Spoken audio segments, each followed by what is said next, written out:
আলহামদুলিল্লাহ, বিসমিল্লাহির রহমানির রহিম। আমার প্রথম কথা হচ্ছে যে এই বাজেট 26-27 সালের বাজেটের প্রধান দুর্বলতা হচ্ছে যে এটা একটা বিশাল ধরনের ঘাটতি বাজেট হয়েছে। হ্যাঁ, ঘাটতি বাজেট আমাদের দেশের বাজেটের একটা ট্রেডিশন, কিন্তু সেটার একটা মাত্রা থাকে। আমাদের মতো উন্নয়নশীল দেশের, অনুন্নত দেশের বাজেটগুলো সাধারণত ডেফিসিট বাজেটই হয়ে থাকে, কিন্তু এবারের বাজেটটা ইতিহাসের সবচেয়ে বড় অঙ্কের একটা ঘাটতি বাজেট পেশ করা হয়েছে। সেকেন্ড, এ বাজেটটা বিরাট ঋণ নির্ভর, এবং সে ঋণের মধ্যে ব্যাংক লোনের উপরে নির্ভরশীলতা, বিদেশ ঋণের উপরে নির্ভরশীলতা এটা বেড়েছে। ফলে প্রবৃদ্ধির যে কঠিন সমীকরণ এবং এই 9,38,000 কোটি টাকা ব্যয়ের বাজেটের অর্থসংস্থান করতে গিয়ে এখানে যে 6,29,000 কোটি টাকার যে রাজস্ব আয়ের কথা বলা হয়েছে, সেই রাজস্ব কিভাবে আদায় করা হবে? এত বড় ঘাটতি আমাদের বাজেটে, যে ঘাটতি করা হয়েছে প্রায় 2,36,450 কোটি টাকার ঘাটতি বাজেট। তো এটা কোথা থেকে ঘাটতি পূরণ করা হবে? যে সোর্সগুলো দেখানো হয়েছে তাতে রাজস্ব আয় করতে গেলে যে কর কাঠামো লাগে, দুর্নীতিমুক্ত কর অ্যাডমিনিস্ট্রেশন লাগে, সেগুলো কিছুই নাই।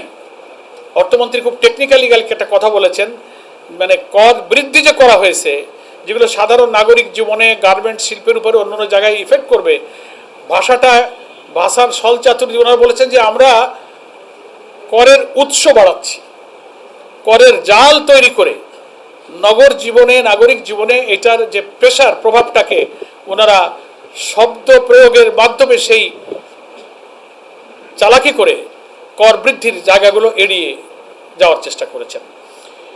সেটা এই বাজেটের একটা বড় বৈশিষ্ট্য, যে এত বড় ঘাটতি বাজেটের ব্যয় সংকুলান, ব্যাংক লোন করা হবে, তাতে আমার কর্মসংস্থান, আমাদের বিনিয়োগ, বেসরকারি বিনিয়োগ তো অটোমেটিক্যালি কমে যাবে। ব্যাংক থেকে যদি লোন নিয়ে যায় গভর্নমেন্ট, তাহলে প্রাইভেট সেক্টরে গভর্নমেন্ট কিন্তু ইনভেস্ট করতে পারবে না, ন্যাচারালি কর্মসংস্থানের উপর এর প্রভাব পড়বে।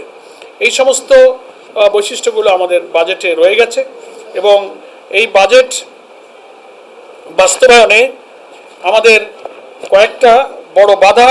1 নম্বর হচ্ছে বিদ্যুৎ ও জ্বালানি খাতের ক্রমবর্ধমান ব্যয়।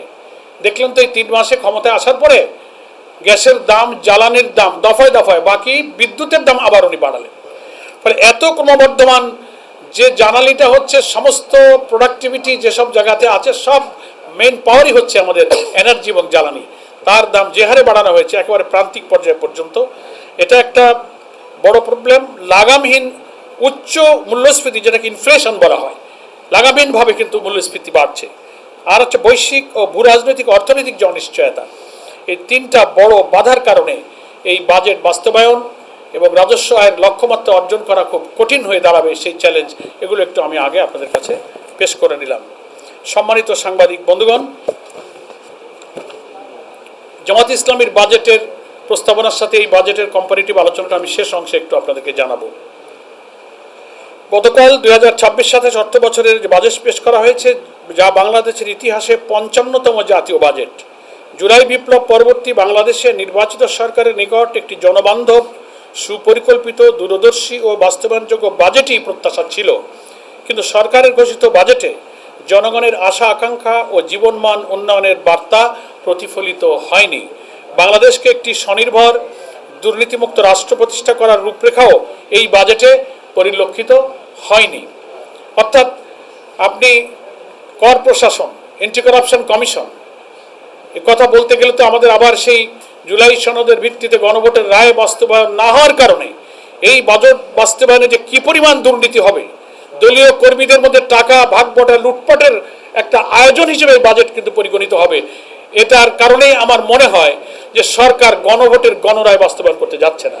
কারণ গণভোটের গণরায় বাস্তবায়ন হলে অ্যান্টি কারাপশন কমিশনকে